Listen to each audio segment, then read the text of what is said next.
Hey guys, thank you for joining us for the Dear Doc podcast. I'm your host, Dr. Christopher Hoffpauir. I'm coming to you from my studio here in Alvin, Texas.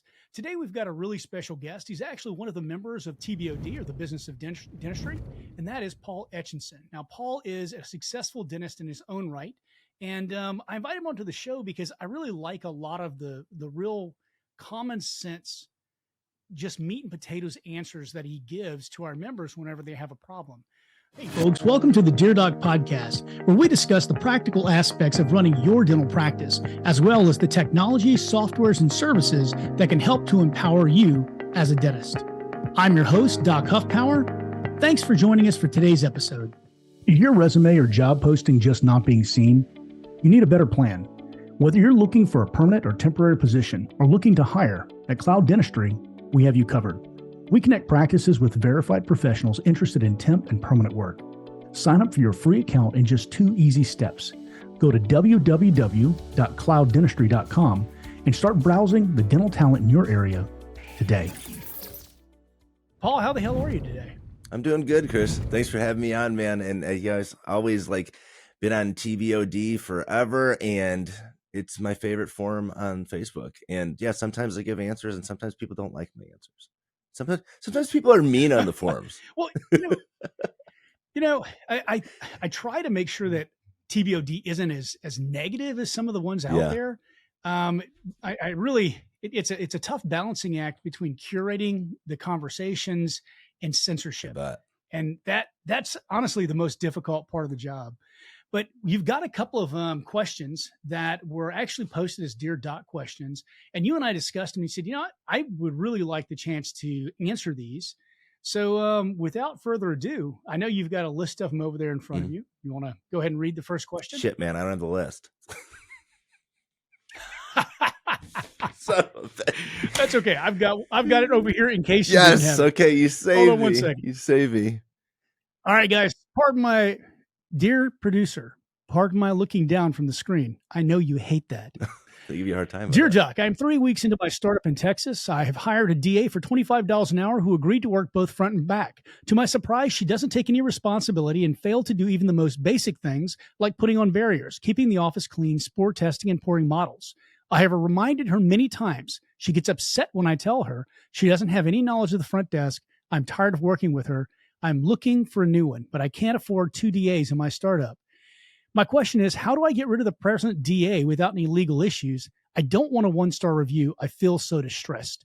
Now, I'm going to start off here by saying Texas is a right to work state. There is no legal issue you have to worry about unless, of course, there becomes a question of discrimination based upon sex, creed, or disability under the ADA classifications. So the first part of the legal thing is easy. Now, how do you massage the situation? That's what Paul's here to talk to us about. So, Paul, all yours. Yeah, I think there's a lot of elements to this question that we could really go down. And I think for the first thing is I can't afford to have 2, or I can't afford to hire a new one. And I think this person's looking at it from the perspective that they're at a startup, they're lean, they're trying to stay small, they're trying to keep the payroll small. But the thing is that when you have an employee like this, I think you can't afford not to. You've got to figure out a way to make it work. Now, there's 2 options here. You let this person go and then you hire somebody else new, or you hire somebody else new while that person's still there and then you let them go. I think ultimately this person is going to be let go.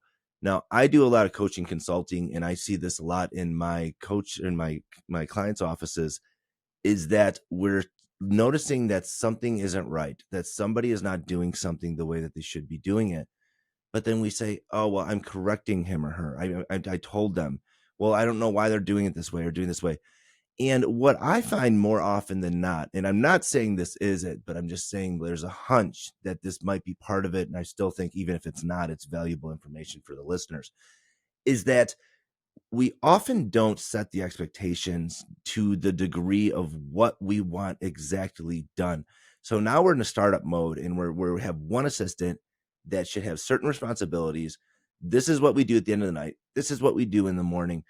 And the thing is that often we don't say it. We don't have a list. We don't have a checklist. And then the person's going, oh yeah, I forgot about that. Oh yeah, I forgot about that. Oh yeah, I'll do that next time. We'll do that next time. And the thing is until we get it on a list, it becomes a very difficult conversation to have because it's always like this reactionary, oh, you didn't do that. Oh, you know what? I have to talk to you about something. You didn't do that. And it's all this awkwardness, and it's not the best way to handle people. So what needs to happen, and this is with any office, not just a startup, is there needs to be an opening and closing checklist. There needs to be a list of responsibilities. These are the things that we do. And then then we can go to that person and say, hey, you know what? I know we talked about like doing this. I couldn't help but notice you didn't do this thing on the list. And then it's, oh gosh, I forgot. I'll do better. And then the second time it's like, hey, like, I know we talked about, do you not agree with doing this? Is this something that you do not feel important? Now we're escalating the conversation of how we're approaching it. Right. Because the fact of the matter is some people, they just forget and they don't have it in them. And I've went through this personally with an assistant. I had an assistant that was fantastic. GWC. Yeah. Have you looked at the? Yeah, okay. I sound very familiar. Yeah. So I got this. I have an assistant. She's great with the patient. She's great just talking. I mean, she's someone who's generally interested in like people. We'll ask them, hey, like, have you seen any good movies lately? Like, just a great patient care. And she's keeping a notebook, and she's got like inside the cabinets, there's notes everywhere. I want to do this. I want to do this. And she just couldn't do it. Like, she was putting the effort in. It just wasn't in her. Now, then we see other people who just don't care. I mean, that's a different thing. Now, this person, we ended up moving them to the front desk. And I've had another one where, I mean, she was doing sterile without gloves on, and she was just forgetting everything. I mean, I can't tell you how, I was doing procedures with her where she was, the flowable tip was never on. So you go to squirt that in, and you know, when the whole thing comes out, and then like the assistant's like reaction is like, oh, I'm gonna wipe that up with gauze, when it's just a lot easier if you just cure it and then pick it up. But I about had it with her too. But you know, the one person was in the wrong role, the other person was at the wrong office. And so to go back to the original question, how do I do this legally? I mean, like you mentioned, it's right to work. You don't have too much legal to worry about. But I think HR, you know, wise, when you're getting ready to fire somebody, you want to have something documented, at least one meeting documented. And that's what I've learned from, well, I mean, you and I are in the same corporation now, Chris. So that's one thing that they have taught me, is that Absolutely. we need to have at least one thing documented, one documented conversation that this was addressed before you let somebody go, because it is a litigious society and you want to protect yourself. But, you know, it's just, what I see so much is that we're not clear. And that's what bothers me, is that they're not doing it how I want them to be done. And I haven't really said how I want it to be done.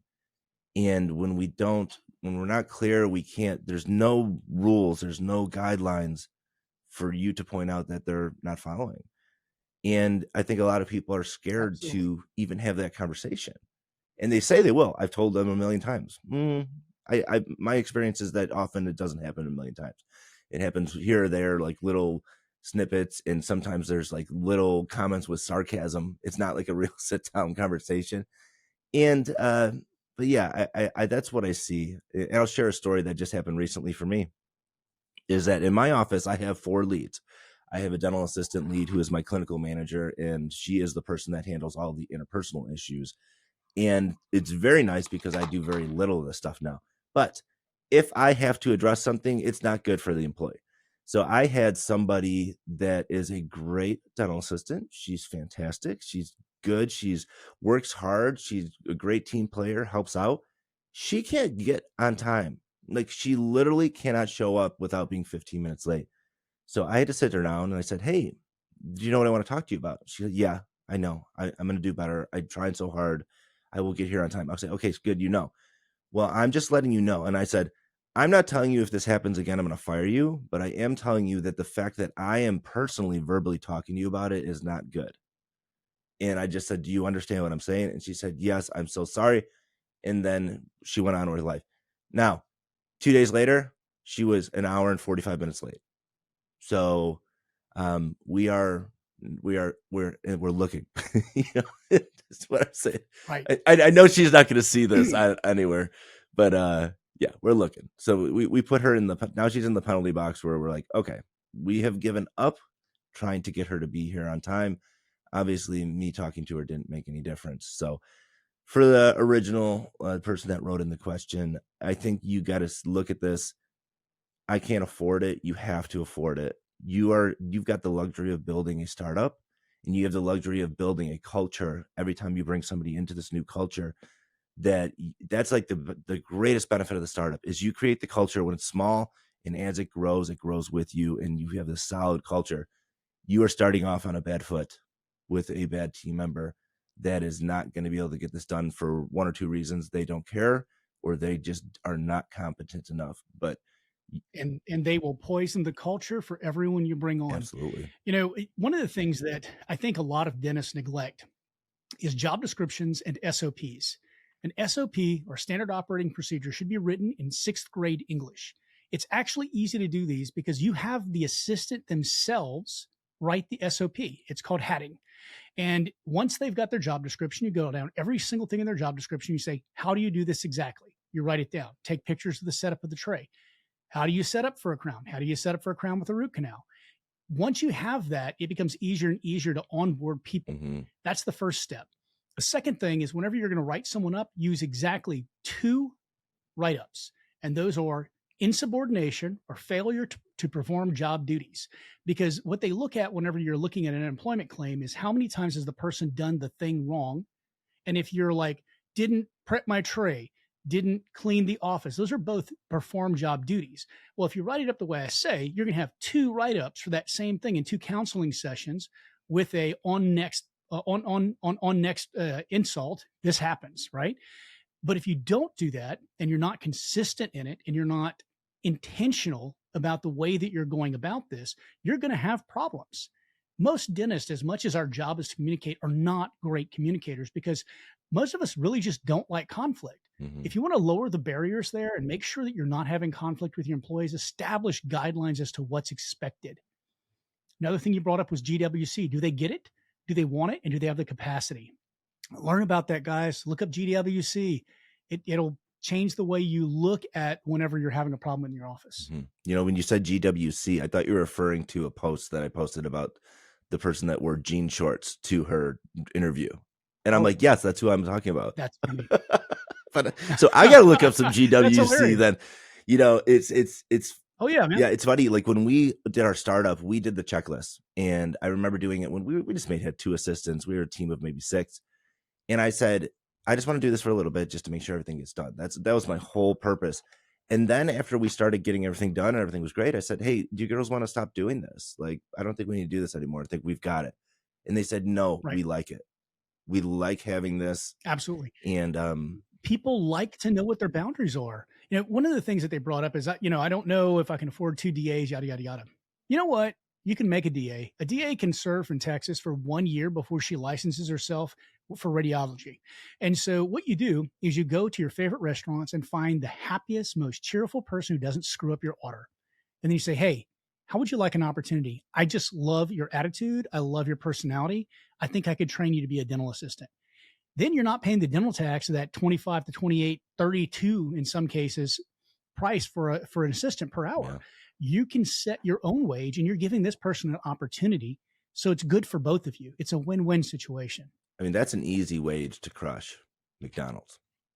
There's just a lot of these just like service jobs. I mean, they would be happy to do this job.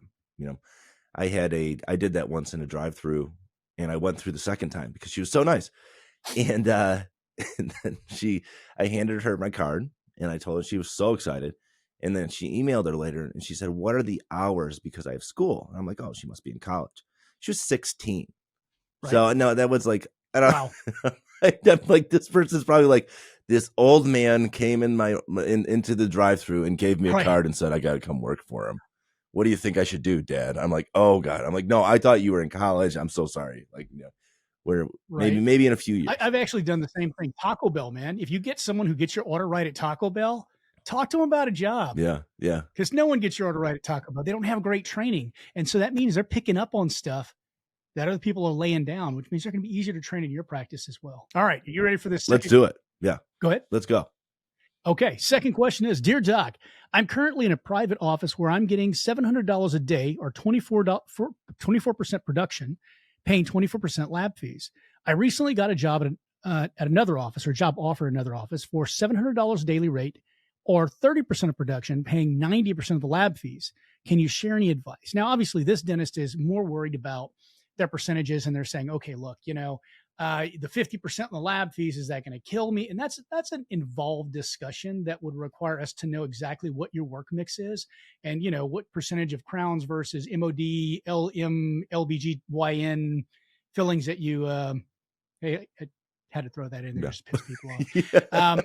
Whatever percentage of those fillings that you're doing is going to affect that lab fee. But there's a lot more in depth that you need to really think about the practice itself. And Paul is going to talk to us a little bit about his thoughts on that particular part of this and maybe swing back around to the percentages. Yeah, I think when we graduate school, I mean, often it comes out of school and then we say, oh gosh, I got this contract, I got an attorney, I don't know what I'm doing, I don't know what I'm supposed to be looking for. So it's fairly overwhelming in any regard when we're looking at contracts and compensation and such. What I've seen in my experience, and this is me coming from an office that is very, very involved with PPOs, but we're only on like 2 plans. And actually we're only on 1 plan now because we just dropped Delta.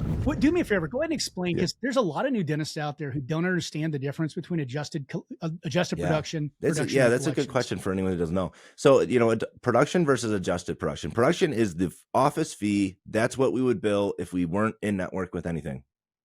The adjusted production is going to be minus the write-off, which is the discount that we'll give the patient because we're in their PPO network. And then any adjustments, and where you'll typically see adjustments in PPOs will be any posterior composites will be downgraded to amalgams coverage. A lot of things, like sometimes I think somebody just posted recently about and I don't remember if this was on T-Bot or not, but they took a bridge and they downgraded it to a partial. So it's like the insurance likes to do downgrades, and it happens all the time. And then they also like to take, like, you take a Pano and 4 bite wings and some PAs. You're like, oh wow, this is a pretty good visit. No, they're going to adjust that and combine that into an FMX. So those adjustments come after the claim closes. So adjusted production is really, it's the collectible dollars. So nobody should ever be paid on dollars that weren't going to be collected anyway. That gross production, that's a fictional number, especially in a PPO office. Now, if you're in fee-for-service office where there's no write-offs, great. I mean, that's pretty close.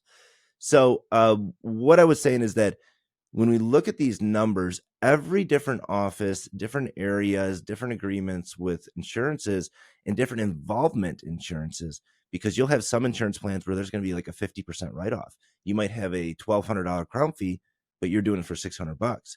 Now, when you're coming out of my associateship, 15 years ago, I was excited to do a $600 crown because I was doing $250 HMO crowns. So $600 was gravy to me. And then as I ran my practice, I thought, man, $600, I'm looking at the expenses. I'm like, that's not very much for a crown. But you might have some fee schedules, such as like ones in ours, where we have a $1,400 crown fee on our office fee, but then our PPOs are right around $1,000. And then you add the build up in there, that's $1,200. So you may get a higher percentage at an office that is on some pretty egregious PPO plans. And how to go about this as somebody looking at a job is, I would want to see, could I see some typical production reports from your existing associates? Because 1, you want to see what kind of things are they doing, but 2, you want to see the fees. I mean, I think it's weird to ask for every fee schedule. That's an odd question that me as an employer, I'd be like, nah, every fee schedule, I don't even want to print that out. Like, especially since we're only really doing like about 20 codes. I mean, we're doing the 8 composite codes, crown, build up, some endo extractions. So I would ask to see some production reports from existing associates. And I actually just hired an associate that asked me this. And I thought it was really cool that she did, because what I was trying to show to her is she's driving very far to my office. She's driving over an hour to get to my office. But I was showing her, look at the new patients we are going to see. And that's another point, is that it's never apples to apples when you're looking at numbers, because if you're going to see 10, 12 new patients a month, it doesn't matter what percentage you're going to get. You're not going to be that busy. If you're going to be at my office and we're going to see 35, 45 new patients a month, you're going to be very busy. And I promise you that your schedule will be busy and you can be productive. Hey folks, before we get into today's program, I'd like to talk to you a little bit about one of our sponsors, DocSites. DocSites provides affordable and effective websites for dentists with no long-term contracts, transparent pricing, and great customer service starting at only $59 per month. They also provide optional online marketing packages to help you increase your online visibility.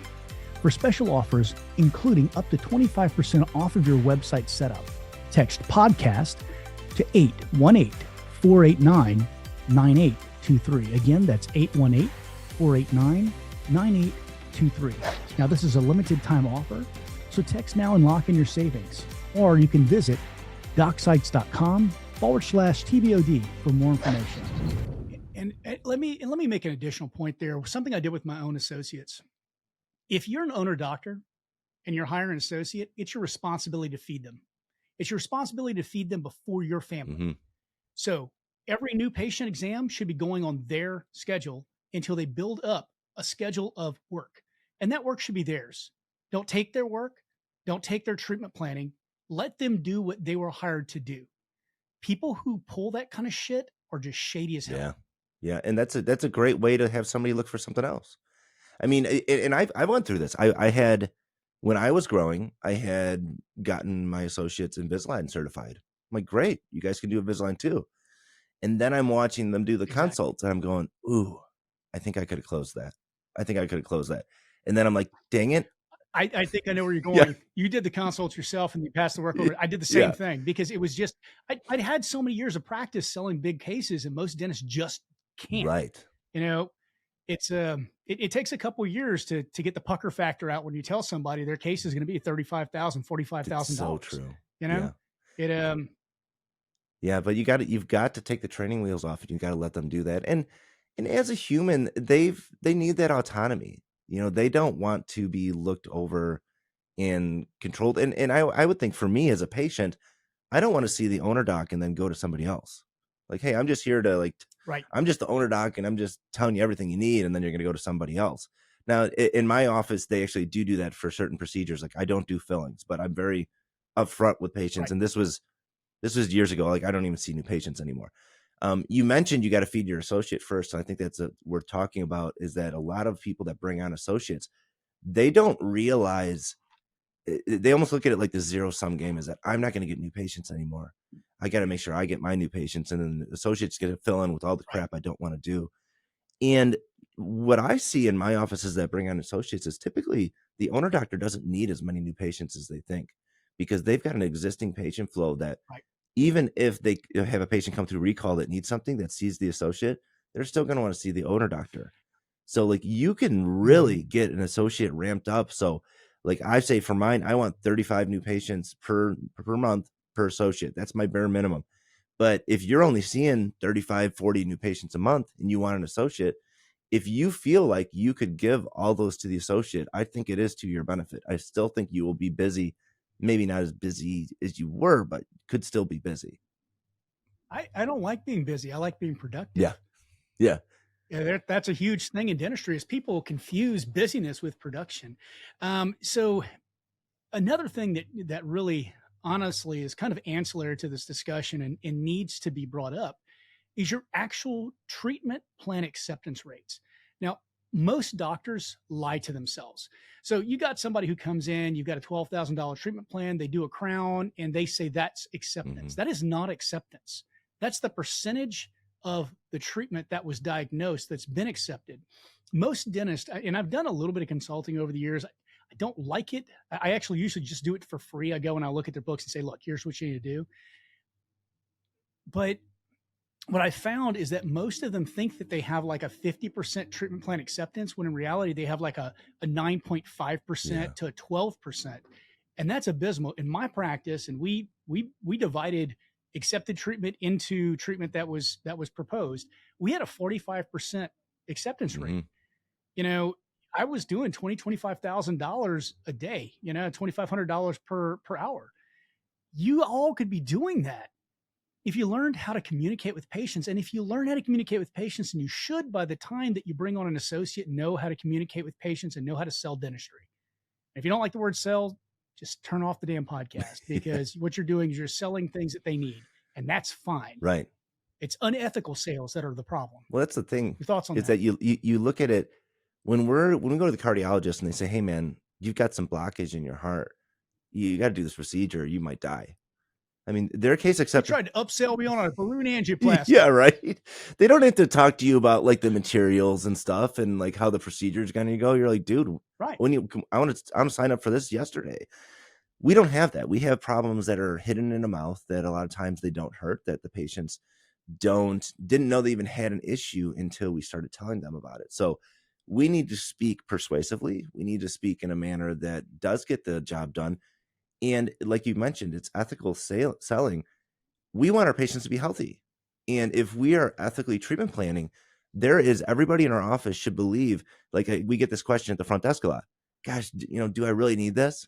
And then the team member often looks and goes, well, you could probably put this off or maybe just do the filling since they're covered more. No, if we believe in our doctors would not recommend something that you don't need. And if we want you to say yes to treatment, we're saying yes to you for your best interest, for you being healthy. So as far as case acceptance goes, that's everybody in the office. That's the front to the back. A lot of it's the doctor.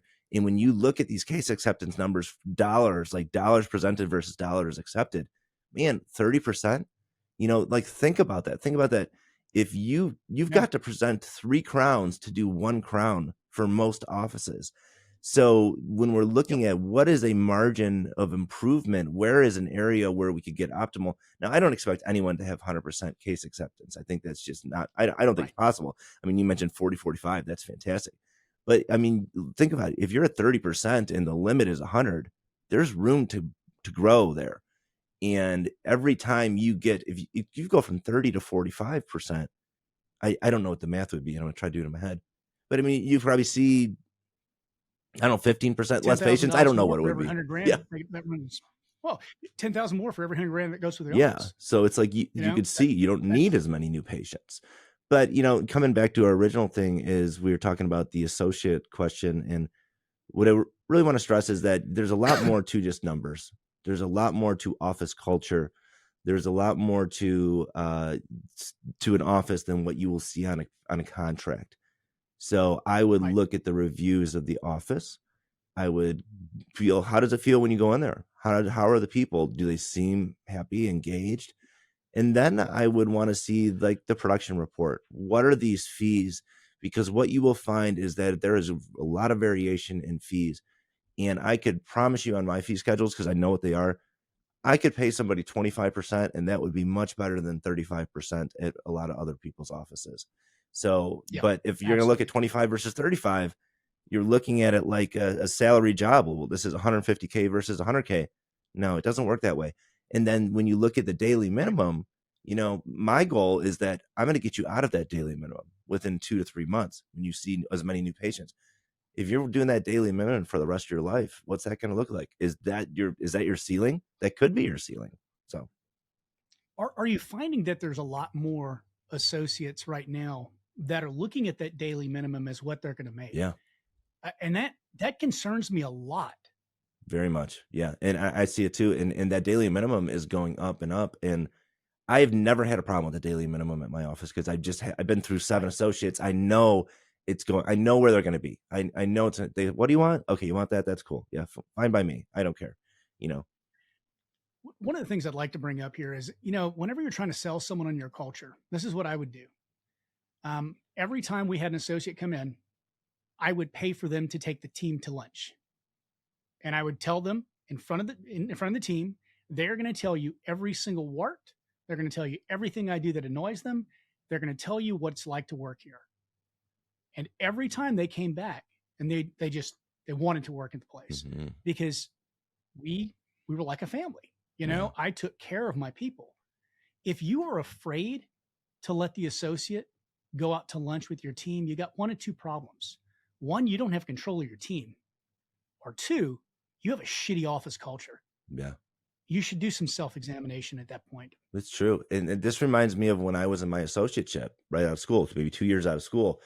We had a 17 op office, and it was a great experience for me, but it wasn't the best managed. And I remember a new assistant came in and she said, "Oh my gosh, this place is so big and busy. You guys must love it here." And 2 assistants looked over at her and said, "Girl, wait 2 weeks. You're going to effing hate this place." And that is what a Those were culture two shock. people who needed to leave, or Yeah. culture. Right. So Yep. there's somebody that just came into this new job, excited, ready to work, thinks it's going to be a great thing. And two people, that's your culture. And those were long-term employees. Yep. That probably say that to every single person.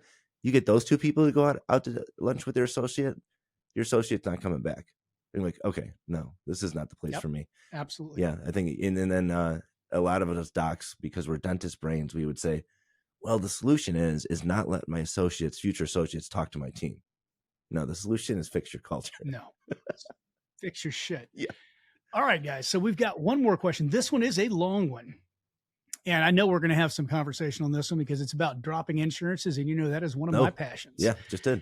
Dear Doc, how can you determine when it's time to drop an insurance plan such as Delta Dental in my situation? It's always time to drop Delta Dental, but I'll leave that one alone. There's more to it than that, but tongue in cheek. I have a small PPO practice in a suburban area where we used to have one dentist and one hygienist. However, the hygienist retired a month ago and finding a replacement has been extremely challenging. Currently, I'm split between 1 half-day hygiene appointments, now that needs to get fixed too, and 1 half-day handling treatment, new patients, etc. This has led us to being fully booked on treatment for the next 3 weeks, and I anticipate the situation worsening as we approach the end of the year, which is historically our slowest period. Presently, I'm part of Delta Dental PPO and Connection Dental Networks. While Connection Dental's fees are reasonable, Delta Dental reimburses us only 50 to 55% of UCR fee. We have been in with Delta for 5 years, comprising 30% of our patient base and 16% of our total collections. That's an issue there. There are 85 Delta providers within a 10-mile radius, 8 of them within 5, and one practice is located right across the parking lot from me. And I just found out a practice a few doors down from mine is dropping Delta next year. I'm considering dropping Delta during this period without a hygienist. I would greatly appreciate any advice or recommendations you have. Thank you. Finding an hygienist. And I'm going to start off by saying, if you can't replace 30% of your patients and get 3 times the amount of money on fee-for-service patients, your fees are too low. Honestly, I always looked at it as a 50%. If I could see 50% of the patients and I would replace the income I was losing for not seeing Delta patients, it was time to drop that insurance. And I did different than most people did. What I did whenever I dropped my insurances, and I love this conversation because I know you just finished dropping some. Mm-hmm. What I did is I actually ran my top 30 codes and I compared side by side how much we had done for each insurance. And I compared the total loss, not the number of patients. I multiplied the number of patients times the loss of the write-off. And that's what I dropped first. And the first was Delta, because Delta has the shittiest fees in the world. So United Healthcare is difficult to deal with because they're denials and things like that. But Delta was the worst. That's why I dropped them. Most dentists drop the insurance that they have the most patients on last. Mm-hmm. That's not the way to do it. If this is a business decision and not a passion decision, which is how you should run your business by making business decisions, you should drop the biggest, most egregious offender first. That's my 2 cents on that one. Take it away. You know, I love that you said that because we went out of order as well. We dropped Delta. Delta was, I wouldn't say they were our first, but they were our first big one. You know, like they were the first like large 33% of our practice. We dropped some little ones, Principal, Aetna, stuff like that we just maybe was like maybe 5 or 10% of the practice. And those were Zealous. they'll just got to a point where it was like, okay, we're not doing this fee anymore. You know, and I would say Principal, for us with Principal, it was, we are tired of them telling us people are active and eligible and then they're not. And then turns out they are. I'm like, we're writing appeals on pro fees now? Come on. This is BS. So that's why we got rid of Principal. Yeah. But you know, we dropped Delta first, was our first big one to do.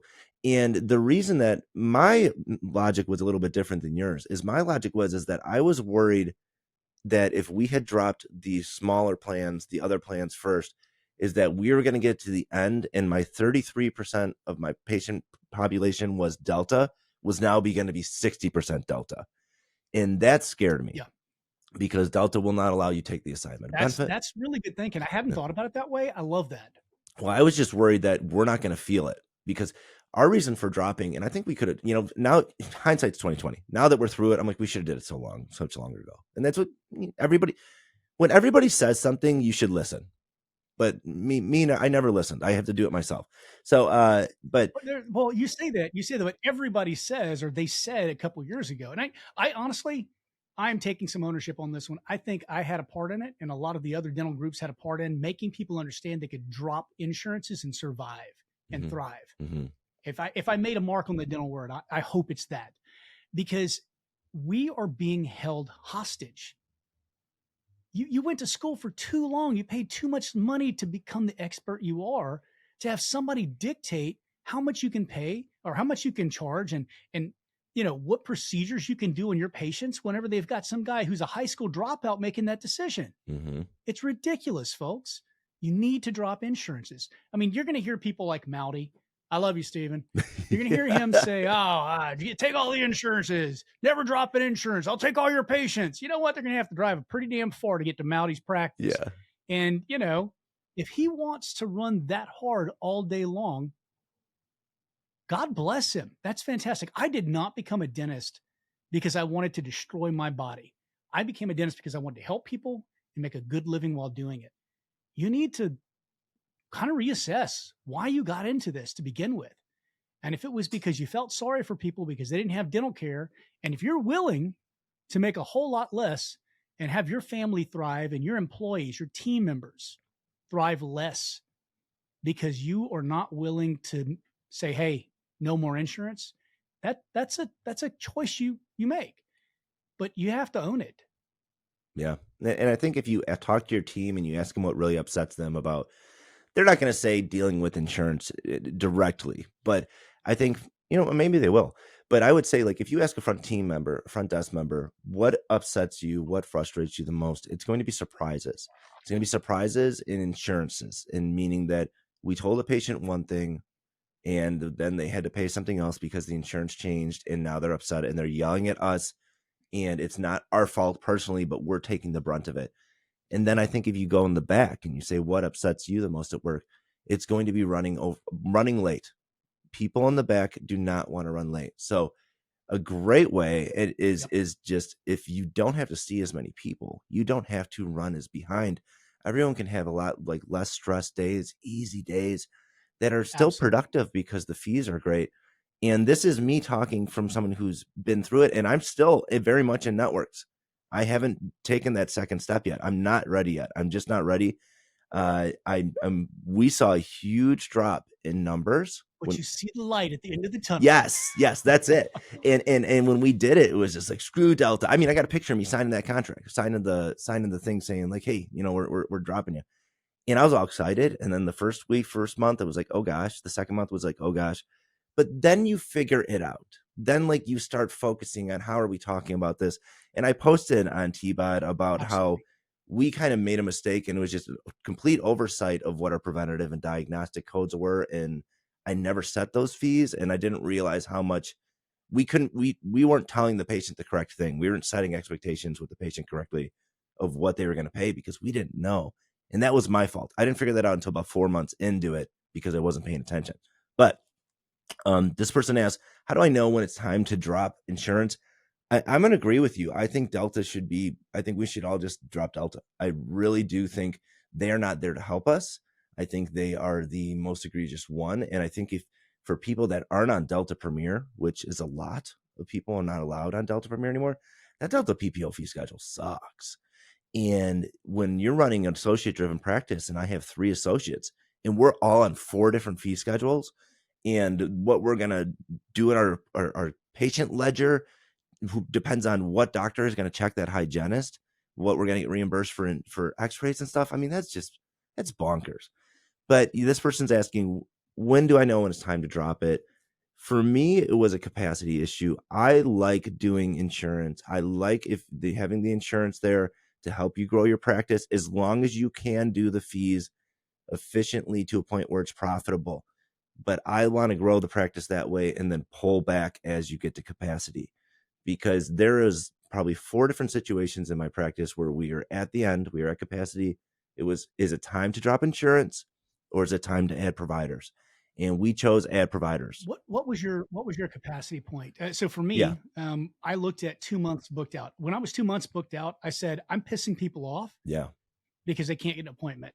I need to drop You know, insurances. And that's what kind of led me down this road. that's So what was yeah. your So decision point mine there? was I'm coming in early and I'm staying late, and I still can't get people in.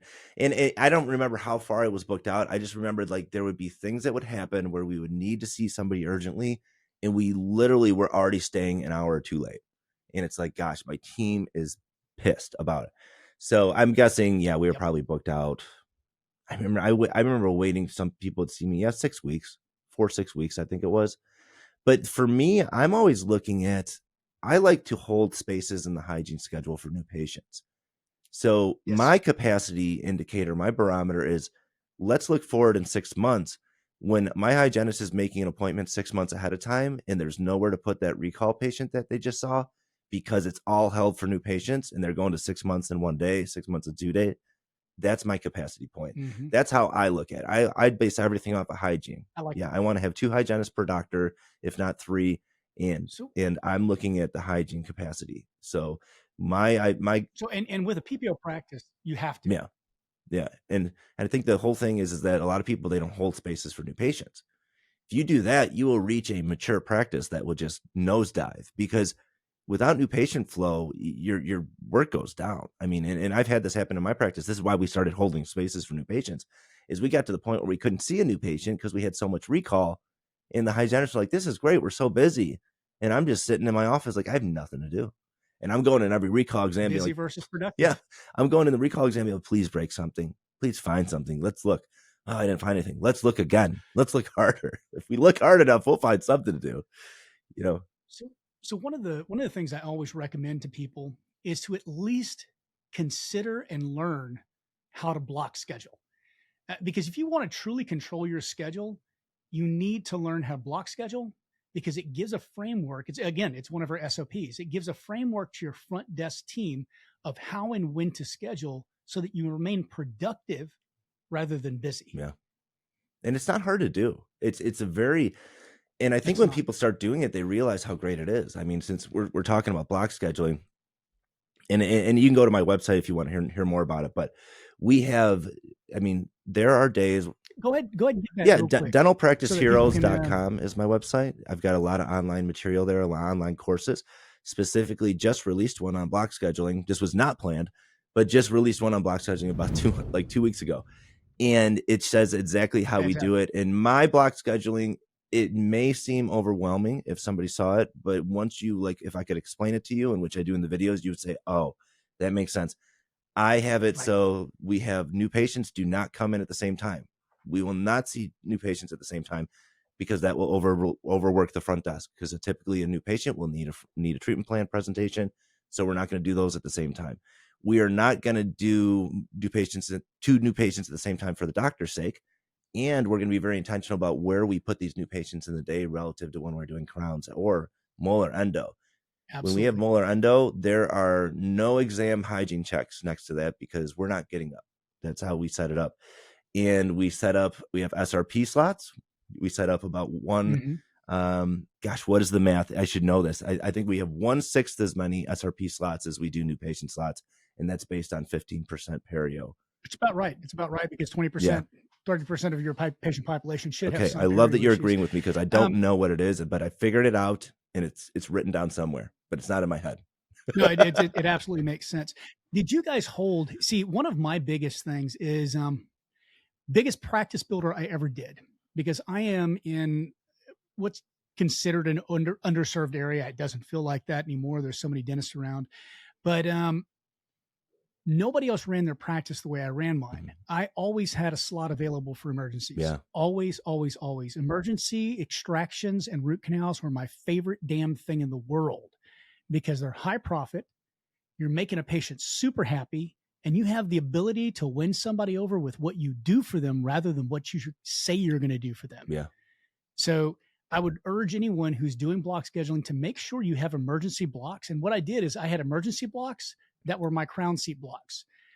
If within 2 days, 48 hours, if it wasn't scheduled for a crown seat, it stayed open for an emergency. And we had emergencies pile in, at least 2 or 3 a day. And when you're looking at,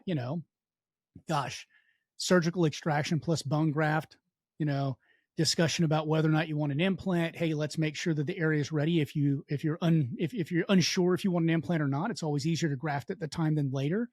Be honest with them. Tell them, look, bone graft begins to absorb within 2 years. You have to really make a decision by then.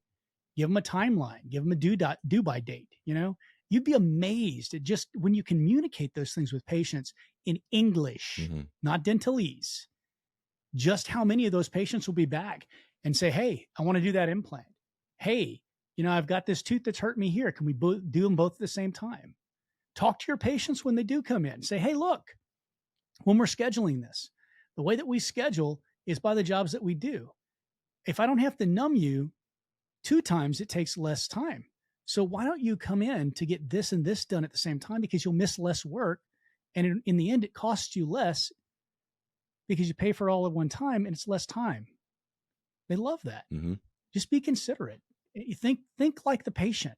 Stop thinking like a dentist. And there's also an element of leading that I think a lot of patients do. They require and they respect and they want that.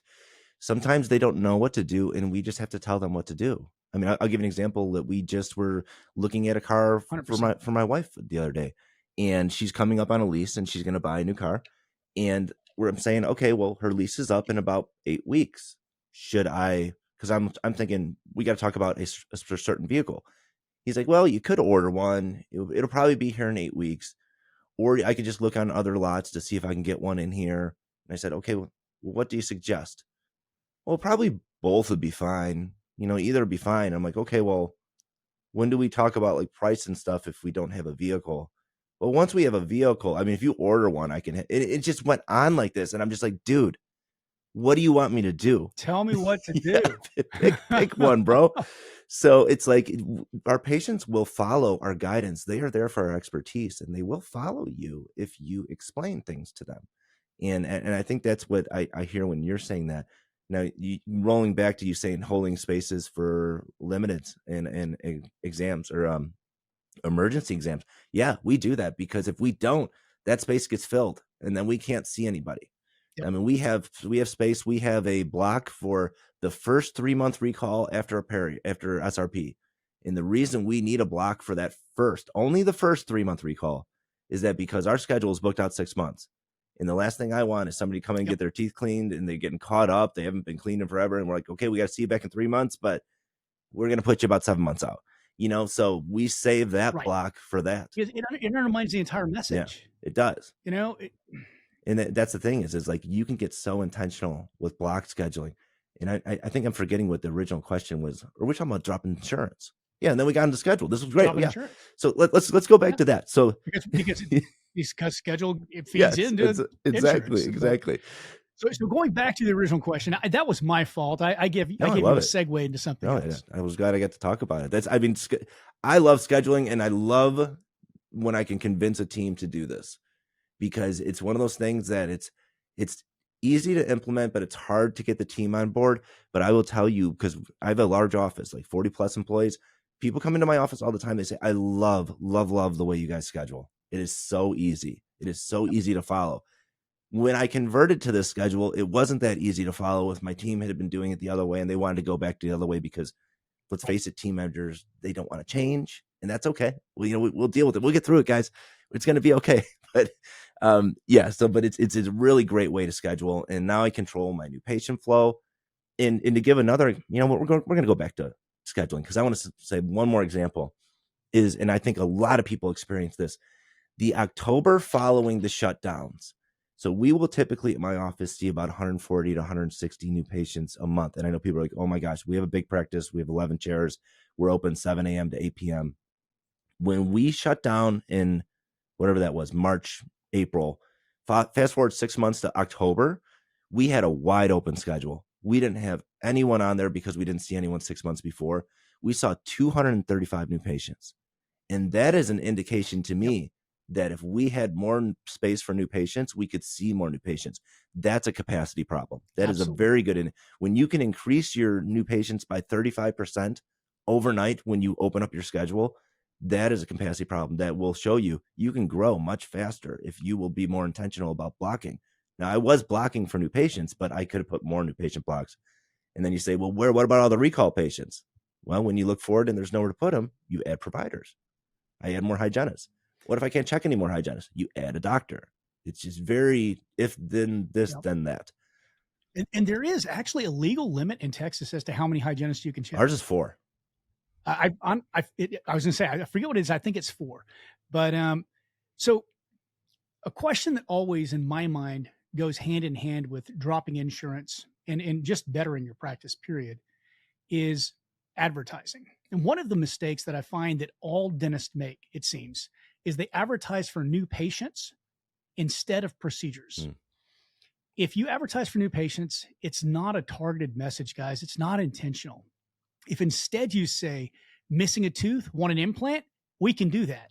Or, and everyone always complained about September. September was balls for us, man. It was kick ass, because in October I would start advertising and I would say, your dentist can't get you in until the first of the year. We have openings. I stole so many patients like that because I gave the patients what they wanted. And honestly, I think that the core message for success here is understanding what your patients want. That just takes some good communication skills, talking to patients and finding out what they need. Read the bad reviews on everyone else's websites. Find out what pisses people off and don't do that. It's not hard to be successful as a dentist. You know, Paul, you and I were talking. We are both members of MB2. And MB2 doesn't buy practices that aren't successful, folks. Right. I used to put my numbers up and people would scoff at them and, oh, this guy's a liar, blah. Well, they shut the hell up as soon as I sold to MB2 because they freaking knew then. The things we're telling you are simple, but damn it, they work. Make the change. You know, we don't come on here because, you know, Paul, are you paying me to do this interview? No. Do you want to be paid? Gosh darn it. That's another boat payment I missed. You know, guys, we do this because we want to help. I want to see dentists happier. I want to see dentists not miserable in their lives. And I've been miserable. So I come from that and I found out how to not be miserable. And this was it. Yeah. You know, Paul, talk a little bit about your journey with MB2. How are you liking it? I'm putting you on the spot. No, absolutely. It's been great. And I would say MB2, what drew me to them is that I did not want anyone to come into my practice and tell me how to do things. And when I 100%. Went to other DSOs and I was shopping deals and I was seeing that, I was having a lot of them were saying, hey, once we get our systems, once we get our trainers, our regionals in there and we show you guys how to run a practice, oh man, look at the numbers. The sky's the limit. If you didn't think what was, yeah. And I always tell people it's the goose with the gold, goose who laid the golden egg. You know, every other DSO out there seems to want to cut the goose apart and extract as much gold as possible, as quickly as possible, without care for the goose. You know, MB2 understands you get a whole bunch of geese laying golden eggs, you've got a lot of gold. Yeah. And I'm out of contract now. I'm like out of my and you should be too, I imagine, because I think you did one a little bit before me. I am. And I'm still there. And my team is like, you're not leaving. I'm like, no. I mean, I would say there was part of me that when I did do it, I was like, maybe this is an option in a few years from now. We'll see where I'm at. But I love it. I love what I do. I love being a leader of the team. I love running my practice. I have nobody telling me what to do. I still have the autonomy. And I'm very limited. I'm there, I'm only there 6 5.5 hour days a month, unless I'm going in for something else. But I'm still very much part of the team. I have a leadership team, and it's just cool. It's a fun way to practice, and I'm doing only what I want, which is veneers and banded bracket ortho. And a lot of the headaches that you don't want to deal with are gone. Yes. Honestly, one of my favorite parts is their hiring process, because I can just tell them, hey, look, I need a new hygienist. Find me 20 of them. You already know my personality. Vet them and only bring me the winners. Yeah. And that's so cool. It saves so much time. For me, I went a little bit of a different route. I mean, you and I have talked before a little bit. I have my hands in a whole lot of things, cybersecurity company, PMSs. I don't even know how many companies I own part of at this point. Yeah. Taxes are fun for you, I'm sure. Taxes are a nightmare. Getting all that together. Oh God.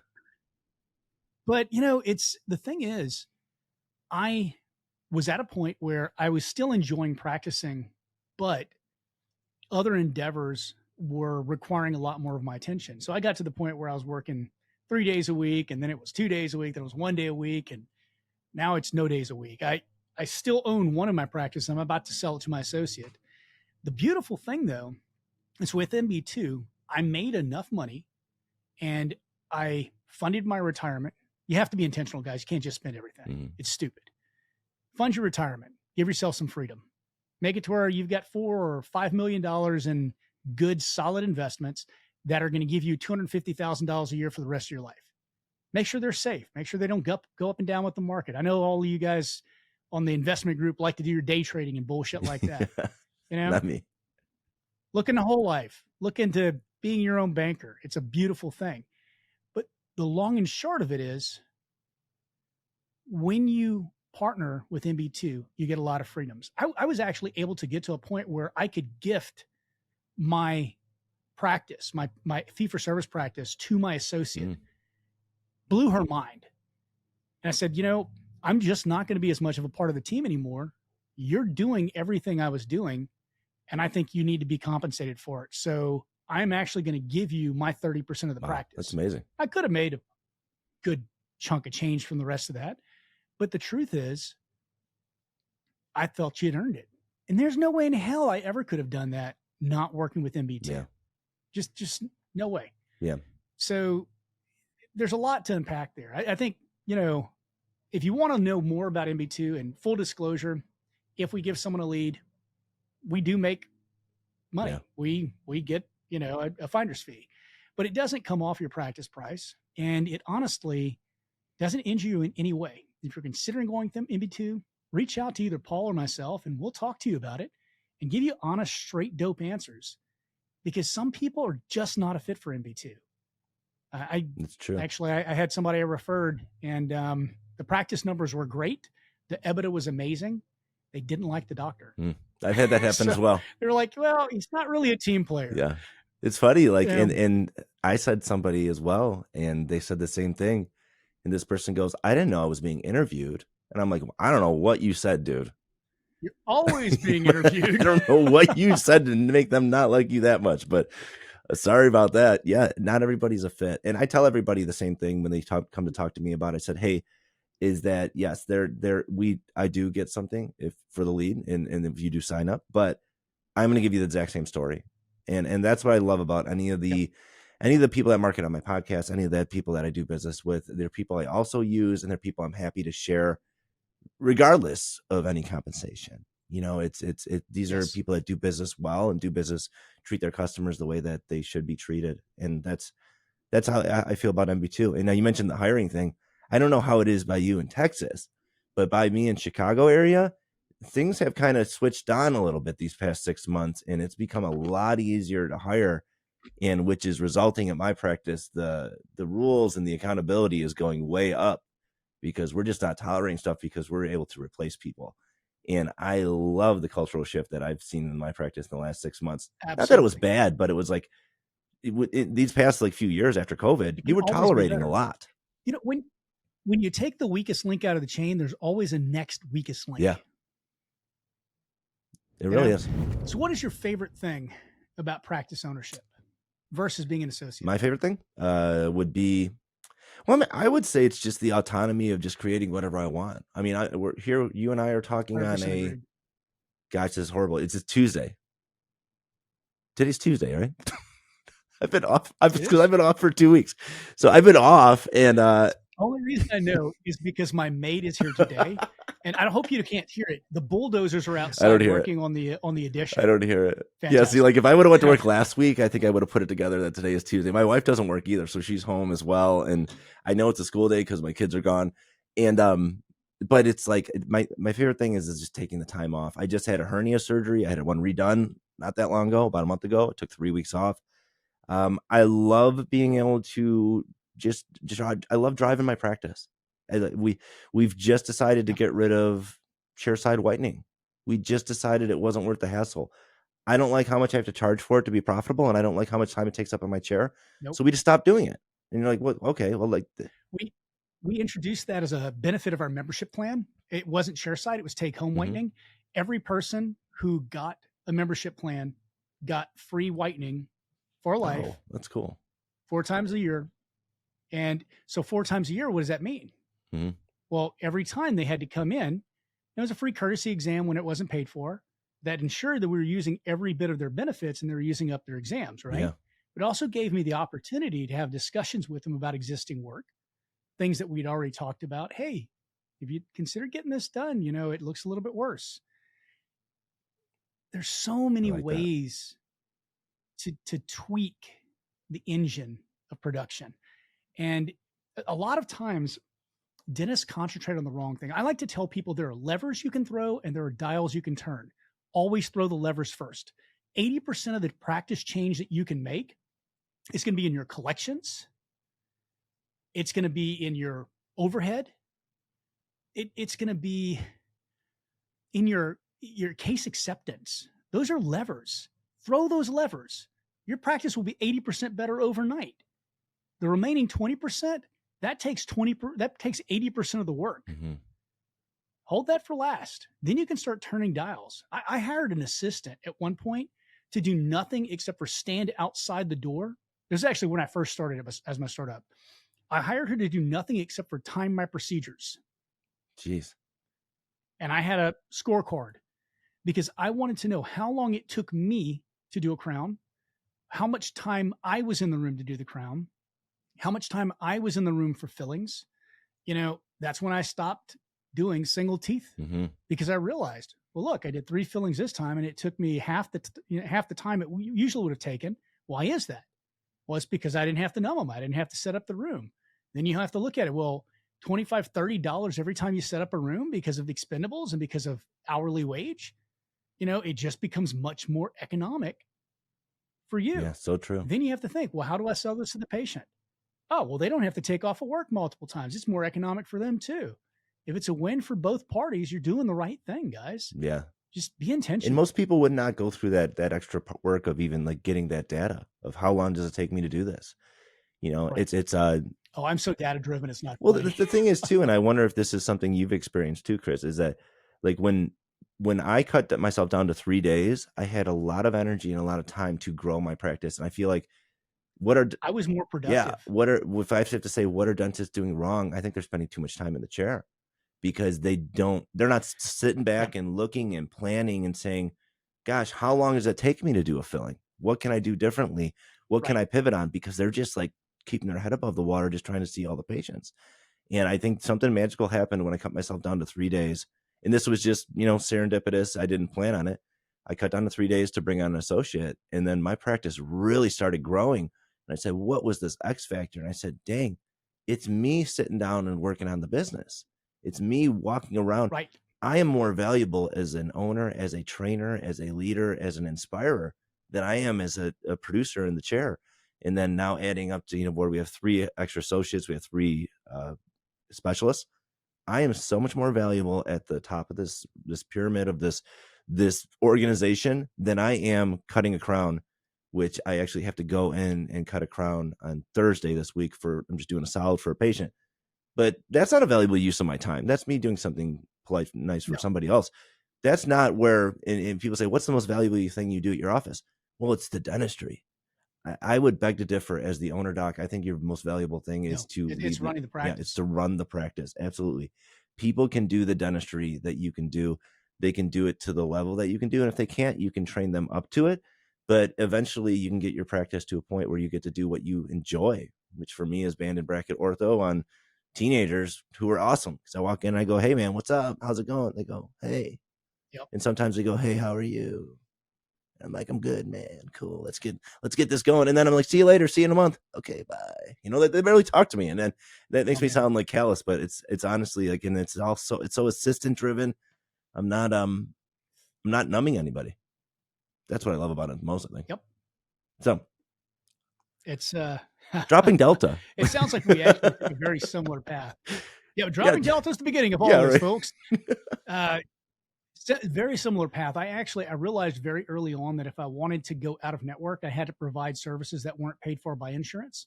And so I began learning implants and orthodontics, full mouth equilibration, brought in the T-scan, learned sleep apnea, all of this stuff. Sleep apnea, I can't tell you how to run that correctly. We had booms and busts in that. So don't ask. I've never gotten into that. Questions. That one's always been like that mountain. I'm like, no, I'm not sure if I want to climb it. Well, the thing is it's kind of like that. It doesn't hurt, why fix it kind of thing. The only way you could address it was by snoring cessation treatments, or at least that's what would get people in. Uh, when they heard they actually had a disease, they were much more reticent to treat it than they were just treating the snoring. And I never have understood that. It may perhaps have been some sort of communication issue on my part, or my team's part, but I don't know. We were usually pretty darn good about communications. Mm-hmm. But speaking of which, folks, if you are on this podcast right now, take a look at the playlists. There's a section called Communication and Sales Training. Click that. Watch them all. I guarantee you'll learn something. I break down all of Robert Cialdini's works and all of the base research that went into them, point by point. I guarantee you it is boring, but it's really, really high potency stuff. You should have yourself and your associates, and if not just them, maybe your office manager, anyone who presents treatment, read it. Learning the right words to say and when to say them. It's so important. You can also talk to Paul over here. Paul does some consulting for dental practices. Paul, you're still doing that? How can they reach you? Yeah, do dentalpracticeheroes.com. Heroes is plural. So check that out, dentalpracticeheroes.com. All the information's on there. I have a new program that I'm calling my Omni Practice program, where this is where we're trying to systematize and create a leadership team from the inside out. That's you creating a leadership team on your team and working with my team, as well as one-on-one with me working with you as the owner doc.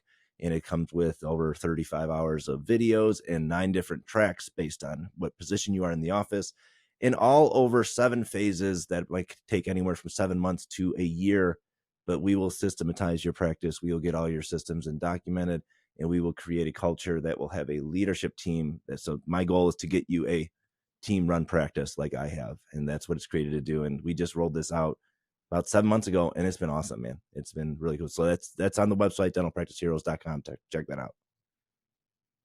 I hate the phrase living your best life, but in all honesty, whenever you build a team driven practice, you are living your best life. So true.